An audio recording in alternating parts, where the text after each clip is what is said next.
ইমানি জিন্দিগির মজবুতি এবং আত্মশুদ্ধির মূল চাবিকাঠি হল তাকওয়া বা আল্লাহ ভীতি এবং হালাল রিজিক। এই দুইটির সমন্বয় ছাড়া ইবাদতে স্বাদ পাওয়া এবং গুনাহের পঙ্কিলতা থেকে বেঁচে থাকা প্রায় অসম্ভব। বিশ্ব তবলিগ জামাতের আমির হজরত মাওলানা সাদ কান্ধালভি দামাত বারাকাতুহুমের একটি অত্যন্ত গুরুত্বপূর্ণ উর্দু বায়ান থেকে সংগৃহীত এই নসিহাটিতে তাকওয়া অবলম্বনকারী বান্দার প্রতি আল্লাহর গায়েবী সাহায্য এবং হালাল উপার্জনের আধ্যাত্মিক প্রভাব অত্যন্ত চমৎকারভাবে ফুটে উঠেছে। হারামের করাল গ্রাস থেকে নিজের আমল ও আখলাককে বাঁচাতে এবং আধ্যাত্মিক ডায়ালাইসিসের মাধ্যমে রুহানিয়াতকে সজীব করতে এই আলোচনাটি প্রতিটি মুমিনের জন্য এক অনন্য পাথেয়। শুনি হজরতজি কি বলেছেন। ईमान वाले इस कलमे के ज्यादा हकदार और ज्यादा अहल हैं, इसलिए ईमान की बुनियादी अलामत तकवा है और सारी नेकियों का मदार तकवे पर है। फरमाया तकवा मिलाकुल हसनात, सारी नेकियों का मदार तकवे पर है। ইমানদাররাই এই কালেমার লা ইলাহা ইল্লাল্লাহ সবচেয়ে বেশি হকদার ও যোগ্য। তাই ইমানের মৌলিক আলামত বা চিহ্ন হল তাকওয়া, আর সমস্ত নেক আমলের ভিত্তি হল এই তাকওয়ার উপর। বলা হয়েছে তাকওয়া মিলাকুল হাসানাত, অর্থাৎ সকল নেক কাজের মূল হল তাকওয়া। तकवा किसे कहते हैं? फरमाया कि तकवा अल्लाह से तन्हाई में डरने को कहते हैं, कि तकवा अल्लाह से तन्हाई में डरने को कहते हैं, जहां कोई देखने वाला ना हो, और इस पर अल्लाह ताला की तरफ से बड़े वादे हैं, बड़े वादे तकवे पर हैं। सबसे बड़ा वादा यह है कि जो आदमी तकवा इख्तियार करेगा, हम उसके लिए हर तंगी से निकलने का रास्ता बनाएंगे। তাকওয়া কাকে বলে? তাকওয়া হলো নির্জনে আল্লাহকে ভয় করার নাম। যেখানে দেখার মতো কেউ নেই সেখানে আল্লাহকে ভয় করাই হলো প্রকৃত তাকওয়া। তাকওয়ার উপর আল্লাহ তাআলার পক্ষ থেকে অনেক বড় বড় ওয়াদা রয়েছে। সবচেয়ে বড় ওয়াদা হলো যেই ব্যক্তি তাকওয়া অবলম্বন করবে, আল্লাহ তার জন্য প্রতিটি সংকীর্ণতা বা বিপদ থেকে বের হওয়ার রাস্তা তৈরি করে দেবেন। पहला वादा है ये, मन यत्तकिल्लाह यजअल लहू मखरजा, कि हम तकवा इख्तियार करने वाले के लिए निकलने का रास्ता बनाएंगे। कारोबार में हो, ओहदे में हो, किसी मुलाजमत में हो, कहीं फंस जाए, कहीं भी फंस जाए, हम इसको निकालेंगे तकवे के रास्ते से।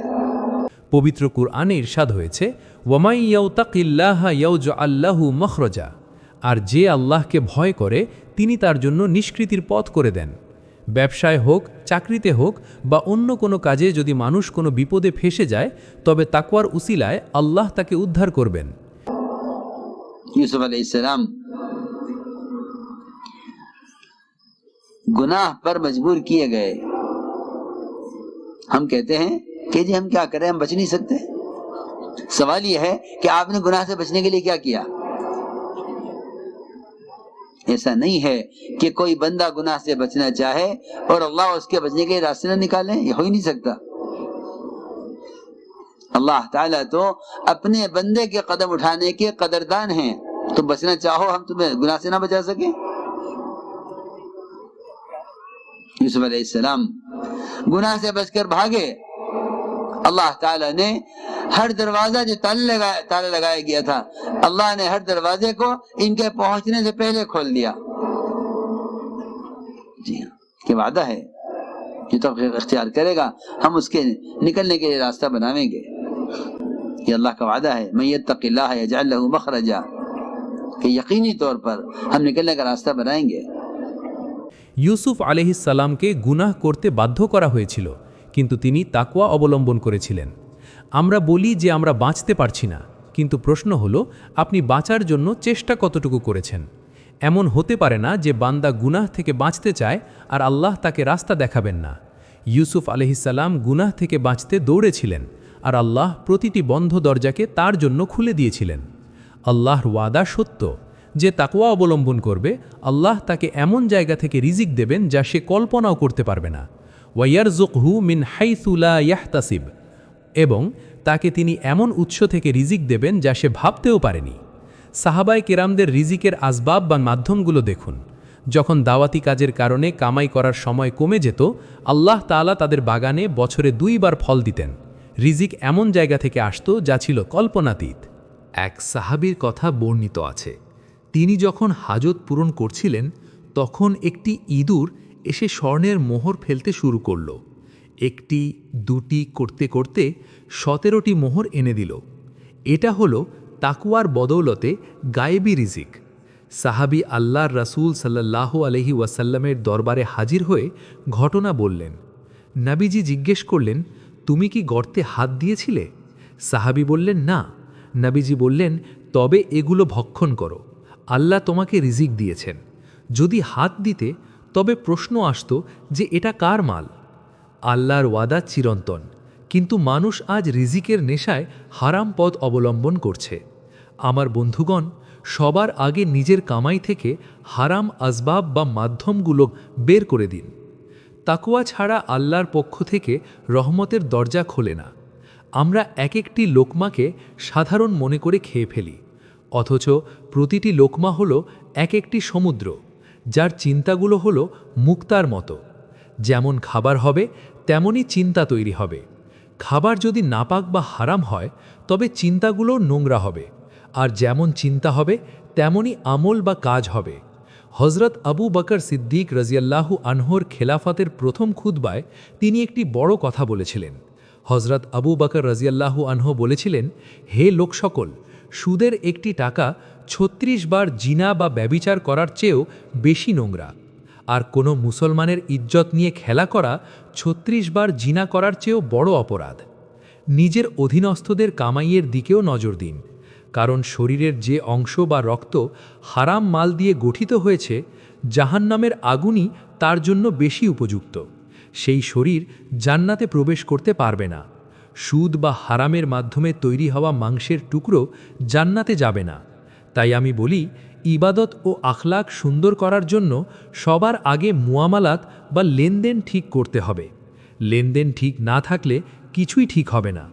যদি কেউ হালাল কামাই করেও অন্য কারো হক নষ্ট করে, তবে কিয়ামতের দিন তার সব নেকি অন্যের কাছে চলে যাবে। নিজের কামাইকে আল্লাহর হুকুমের অধীনে নিয়ে আসুন। নামাজের মাধ্যমে আল্লাহর সাহায্য পাওয়া সম্ভব নয় যতক্ষণ না আপনার লেনদেন বা কামাই আল্লাহর হুকুম অনুযায়ী হয়। কারণ ইবাদতের আগে হলো পবিত্রতা বা তাহারাত, আর তাহারাত বা পবিত্রতা ততক্ষণ পূর্ণ হয় না যতক্ষণ লেনদেন শুদ্ধ না হয়। আমাদের মাথায় পবিত্রতা বলতে শুধু অজু আর গোসল, কিন্তু শরীরের ভেতর যে রক্ত বইছে তাকে পবিত্র রাখা তাহারাতের মৌলিক অংশ। হাদিসে আছে, তুহুরু শাত্রুল ইমান, পবিত্রতা ইমানের অর্ধেক। রক্ত যদি নাপাক হয়, সুদ, ঘুষ বা মিথ্যার মাধ্যমে অর্জিত হয়, তবে সেই ইবাদতে স্বাদ থাকে না। আপনারা জানেন, রক্তে কোনো খারাপ উপাদান ঢুকলে শরীর অসুস্থ হয়ে যায়, কিডনি কাজ না করলে ডায়ালাইসিস করতে হয়। ঠিক তেমনি হারামের প্রভাবে ইমানি বুনিয়াদ দুর্বল হয়ে পড়ে। যে শরীর ইবাদতের জন্য তৈরি, তাকে যদি হারাম খাবার দেয়া হয়, তবে সেই শরীর গুনাহের দিকেই ধাবিত হবে। লোকমা একটি সমুদ্রের মতো, যেমন লোকমা হবে তেমন চরিত্র হবে। হজরত আবু বকর সিদ্দিক রাদিয়াল্লাহুকে যখন ক্ষুধার তীব্রতায় একটি লোকমা দেয়া হলো, তিনি খাওয়ার পর জিজ্ঞেস করলেন, এটি কোথা থেকে এসেছে? খাদেম জানাল, এটি জাহিলি যুগের গণনগিরির উপার্জনের অংশ। এ কথা শোনা মাত্রই হজরত আবু বকর রাদিয়াল্লাহু গলার ভেতর আঙুল দিয়ে বমি করে লোকমাটি বের করে দিলেন। তিনি বললেন, যদি এটি বের করতে আমার প্রাণও চলে যেত, তবুও আমি এটি বের করতাম। তিনি পানি খেয়ে বারবার বমি করছিলেন, যতক্ষণ না পেট পরিষ্কার হয়। তিনি বললেন, হে আল্লাহ, রক্তে মিশে যাওয়া অংশের জন্য আমি দায়ী নই। এটিই হলো তাকওয়া। নামাজের আগে ধৈর্য এবং পবিত্র কামাই প্রয়োজন। মুসাফির বা মুমিন আল্লাহর আনুগত্যে এমন হবে যেমন নাক ছেদা উট, অর্থাৎ মালিক যেখানে নিয়ে যাবে সেখানেই যাবে, নিজের মর্জিতে কিছু করবে না। হাদিসে আছে, মুমিন হলো খুঁটির সাথে বাঁধা ঘোড়ার মতো। ঘোড়া যেমন ময়দানে ঘাস খাওয়ার জন্য বিচরণ করে কিন্তু খুঁটির সীমানার বাইরে যেতে পারে না, মুমিনও তেমন শরীয়তের সীমানার বাইরে যাবে না। আল্লাহরও কিছু সংরক্ষিত এলাকা বা সীমানা রয়েছে, আর তা হলো তার নিষিদ্ধ হারামসমূহ। আলা ইন্না হিমাল্লাহি মাহারিমুহু, জেনে রেখো আল্লাহর সংরক্ষিত এলাকা হলো তার নিষিদ্ধ হারাসমূহ। এর বাইরে কদম রাখা যাবে না। ব্যবসায় হোক বা অন্য কাজে যখনই লোকসান বা ধাক্কা আসবে, মুমিন সাথে সাথে তওবা করবে। সে ভাববে, কোথাও আমি আল্লাহর হুকুম অমান্য করেছি। আজকাল মুসলমানরা প্যারেশান, কিন্তু প্যারেশানির আসল কারণ খুঁজতে তারা ব্যর্থ। তারা প্যারেশানিকে আসবাব বা মানুষের সাথে জুড়ে দেয়, কিন্তু আল্লাহর দিকে ফিরে আসে না। যদি আপনি 100% দিনের ওপর থাকেন এবং সুন্নতের পাবন্ধ হন, এরপরও যদি কোনো বিপদ আসে, তবে বুঝবেন এটি নবীদের মতো পরীক্ষা, এতে সবর করতে হবে। কিন্তু যদি হুকুম অমান্য করার কারণে বিপদ আসে, তবে এটি আল্লাহর পক্ষ থেকে সতর্কবার্তা। পবিত্র কুরআনে আল্লাহ বলেন, ওয়ালা নুযিকান্নাহুম মিনাল আযাবিল আদনা দুনাল আযাবিল আকবারি লাআল্লাহুম ইয়ারজিউন। আমি তাদের গুরুতর শাস্তির পরিবর্তে লঘু শাস্তি আস্বাদন করাবো, যাতে তারা প্রত্যাবর্তন করে। মুমিন সেই যার পায়ে একটি কাঁটা বিঁধলেও সে মনে করে যে সে কোনো হুকুম অমান্য করেছে। বিপদের সময় আমলের অভাব দেখার আগে নিজের লেনদেন বা হুকুমের ত্রুটি দেখুন। মানুষ অন্যের হক মেরে মনে করে যে সে অনেক সম্পদের মালিক হয়ে গেছে। জমির সীমানা ঠেলে দিয়ে ভাবে এটা আমার হয়ে গেল, কিন্তু আল্লাহ মাজলুমের সাথে আছেন এবং জালিমকে তিনি অবশ্যই ধরবেন। রসুল সাল্লাল্লাহু আলাইহি ওয়াসাল্লাম বলেছেন, তোমরা আমার কাছে ঝগড়া নিয়ে এসো। তোমাদের মধ্যে কেউ হয়তো অনেক গুছিয়ে কথা বলতে পারে, তার কথা শুনে আমি যদি অন্যের হক তাকে দিয়ে দিই, তবে সে যেন খুশি না হয়।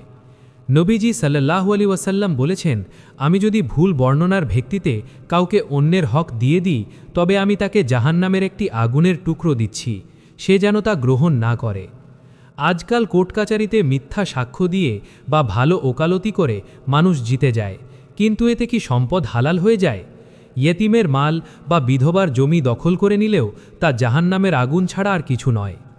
লেনদেনের ব্যবস্থা অনেক সূক্ষ্ম। মুমিন সবসময় নিজেকে আল্লাহর কাঠগড়ায় অপরাধী মনে করে তওবা করে, কারণ এই দুনিয়া ক্ষণস্থায়ী আর আখিরাত চিরস্থায়ী। মুসলমানদের বর্তমান দুর্দশার মূল কারণ হল তারা প্যারেশানিকে কারণের সাথে জোড়ে, হুকুমের সাথে নয়। যখনই হুকুম ভাঙবে তখনই লাঞ্ছনা আসবে। দাওয়াতি কাজের মাধ্যমে মানুষের ভেতর এই অনুভূতি জাগাতে হবে যে প্রতিটি কাজের হিসাব আল্লাহর কাছে দিতে হবে। ঈমান মানেই হল আল্লাহর আনুগত্যে নিজেকে সঁপে দেওয়া। পরিশেষে আমাদের কামাইকে পাক পবিত্র করতে হবে, কারণ হারাম মিশ্রিত শরীরে আল্লাহর রহমত আসে না। তাকওয়া ইখতিয়ার করুন, তবেই দুনিয়া ও আখিরাতে কামিয়াবি মিলবে। আল্লাহ আমাদের সবাইকে সহি বুঝ দান করুন এবং নবীদের তরিকায় জীবনযাপন করার তৌফিক দান করুন। আমিন।